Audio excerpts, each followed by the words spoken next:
Ja, we hier nu een schitterende jestdag, maar de zinnen er op de meeste plekken in Friesland goed bij. En dan is het natuurlijk leuk om er even op uit te gaan. Het is mooi waar, zonnetje en 18 graden, beslist net koud. En ja, de zinnen is net overal. In het waardgebied is er wat meer bewolking bleun te vast komen, maar de rest van Friesland wie dat helemaal goed.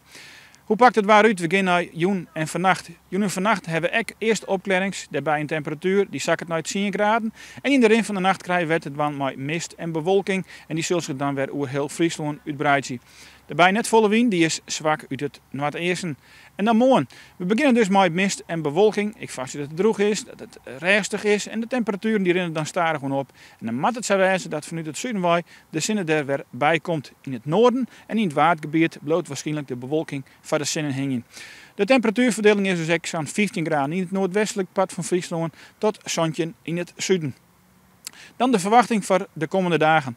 Dan hebben we een hege drukgebied wat ons beïnvloedt en dat zorgt ervoor dat het droog is. Waantje toonsdier, bewolking, wat grieswaar, wat mist. En de temperaturen die we in het begin nog op een graad of 14, 15 op waantje. Maar dan gaan die temperaturen naar beneden en gaat het vrij snel.